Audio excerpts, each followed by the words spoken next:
Hey everybody, what's up? It's your girl Jua. I just wanted, also known or used to be known, formerly known as Nikisha Moody. To all my 3 subscribers that I have, I wanted to let y'all know that I have changed my name. I have an artist page. I recently, worked on some music, and I have an artist page, and it has been a while since I actually worked on some music, and I knew I wanted to change my name just to represent the growth I've been going through. And it's always something I pray to God about, changing my name. God changing my name like he did the characters in the Bible. And I felt like, instead of having a literal change, with my government name, I'm changing my artist name. And I used to go by Phoenix, and I was debating about if I wanted to just go by my government name or just another name. So I decided on Jua, which is it's a African name, I believe, from West African origins. It means leader, extraordinary woman, a woman leader. So I just felt, I don't know, that name, when a lady I was talking to that was from Liberia, when I first heard that name, it's just a name that resonated with me, and it sounds like a very strong name, but yet a very feminine name. So Jua is my new name. The name that I will be going by. So I'm changing this name, the name of this channel, to Jua, and it's gonna be, or Chopping It Up with Jua. I think I'm gonna go with Chopping It Up with Jua, and it's gonna be talking about faith, health, and self-care. And so it's been a while. It's been like 8 months since I last came on here. I apologize. It was just growing in the things of God, seeking the Lord's face, doing warfare, all those things, and even had a health situation, and that God brought me through. And actually, that's why I'm here today. I want to share my testimony about that. And actually, it's crazy and it's amazing because God, as quick as it came, I was delivered from it. And I almost forgot that I even dealt with it. And God been bringing it to my mind a little bit here recently. So I wanted to get on here and share about the goodness of God and how he delivered me. So back in April of this year, I think it was like April 11th, I had these like terrible stomach pains, right? Like my abdominal pain was off the Richter scale. I was at work, and my stomach was churning and all of this stuff in my abdominal area, because it wasn't even just my stomach, but like kind of in that mid section, like just like in the rib cage area section, in the mid rib cage area. And so I'm thinking I can push past it, because it feels like, like kind of how you feel with a stomach flu, that churning. But the pain was so unbearable, I had to go home. Like, I got to go home, I got to lay down. So I leave work, I go home, lay down, try to push past the pain, because I've had this feeling before. And I will say this too. Even though you later on we would find out what this particular incident, what it really was, I do feel like it was an attack, because I felt this before. Actually having a bug flu, but also this particular feeling, it was a little different than a bug flu though still. I've had this feeling when I will be fasting, and it would be like towards the end of my fast. Sometimes it was midway fasting, depending on how long I was fasting. And it would just come out of nowhere, and it would be so excruciating, like painful. So anyway, like I said, it kind of had the feeling of like maybe a stomach bug, but it just felt a little different than that, right? So anyway, I go home, I lay down, I try to push past it, because I pushed past this feeling before. But this time it keeps going, and it keeps building, and it just keeps going, and it keeps building, and I'm trying to push past it. I'm trying to go to sleep, but I can't, because the pain is waking me up. I'm like in pain. So I call my sister. I'm telling, like, yo, pray for me. I'm telling people to pray for me. I tell my sister to pray for me. She said, yo, you sound really bad, Keisha. Like, you might need to go to the doctor, So I didn't want to go to the doctor, but you know how us black people be doing, boy. We don't want to be going to the doctor for nothing. You hear me? But the pain it came to a point where, how you push past pain? It came to a point where I know it was the Lord, where he weakened my resolve to push past the pain.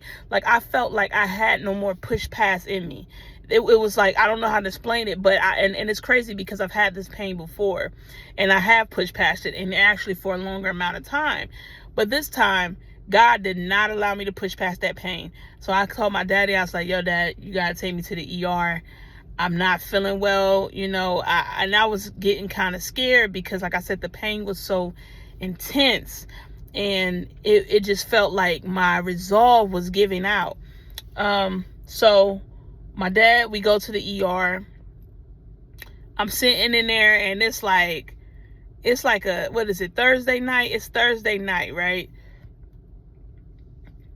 And it's like, I'm thinking like, man, it was kind of full in there. It wasn't like super slam packed, but it was a decent size. It was a decent amount of people. It wasn't crazy, but still was decent. And even the lady that was working there, she said this is a lot of people. Usually it's slow and during these nights, because I think I went, it was like around 10, 11, it was like around 11 o'clock when I went there. And she said it might be, you know, we looking like, man, I might be here 2 hours. And I said, I'm in all this pain. So anyway, by the grace of God, I was able to lay on my dad's shoulder and like kind of go in it. Like the Lord allowed the pain to lift enough where I could go to sleep. But I will be in and out, you know, in and out, whatever. And the grace of God, they ended up calling my name. They was quick back there.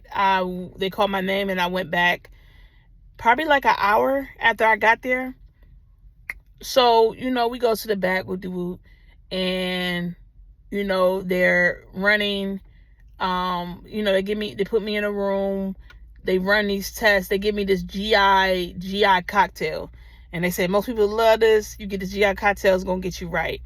So I drank the GI cocktail, but a part of me knew it wasn't going to do nothing. So I drank this GI cocktail.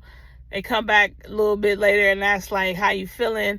I was like, yo, it's like, the pain is not stopping. It is still intense. It was like, okay, we're going to come back. We're going to give you some new medications. You know, so I'm thinking they probably about to pop out the narcotics or something. Well, it is a narcotic, but I'm thinking like, you know, like the regular stuff like oxycodone or whatever that stuff called. I don't know. I never was a fan of taking narcotics, because they always made my stomach upset, you know, like when I would get a prescription, like when I had like, you know, a root canal or something like that. So, I never was a fan of narcotics, but at this point I'm like, look, I'll take it because the way I'm feeling, anything that works. So they come back with some morphine. You got, guys, you hear me? She said, well, we got some morphine for you. I said, some morphine? I said, you about to give me some morphine? I said, bring it on, baby, because I was hurting so bad. Give me that morphine. You hear me? But I was crazy because I'm thinking they're going to level up. I'm like, man, that's like kind of from one step to the next. I mean, but I wasn't tripping because like I said, I was in so much pain. So she gave me this morphine, baby. That stuff get in my system. I'm chilling. I am chilling. I'm telling you, I said, thank the Lord. Like, less than 5 minutes, you hear me? I'm chilling. And she said, I hate to do this, but we got to do these scans real quick before, you know, before you can go to sleep. Because I was tired at this point. Because like I said, that pain, it kept me up. And then just even fighting through the pain and just being in pain, excuse me, I was just so tired. My body was, you know, weary. So it take me back. I get some scans done. I think they did an EKG, but they did that earlier. I think when they took me back on this time, I was getting a PET scan, a CAT scan, one of those scans. So they come back. The pain is leaving. So I go to sleep. You hear me? I sleep like a baby. You hear me? Some of the best sleep. I was out like a light. You hear me? So they come back like an hour or two. They was like, yeah, we ran these tests, woo-de-woo, but we saw this little, you know what I'm saying, this little mass or something, and we saw this little mass, and we want to run tests on it. So, you know, I'm sorry, they didn't want to run tests on it. They said you could either stay here and we can run tests, but they said it's probably going to be expensive. Let's be real. They said, or, you know, what we're going to do is just recommend for you to follow up with your health, your whether it's your family doctor or something, and go there and see how they want you, you know, get set up, get scheduled for, I think, I forgot what scan. I think it was another CAT scan. It was some type of scan, particularly just for that area. So I was like, okay, cool. So, you know, I go home, they tell me, just to cycle out with the medication, with the Tylenol and the ibuprofen, and I go home. And actually, guys, I'm sorry, I didn't plan on doing this, but I'm gonna stop it here because I have to go back into work because I am on my lunch break and it's almost over. So I will be back, guys, with the rest of this testimony. Peace.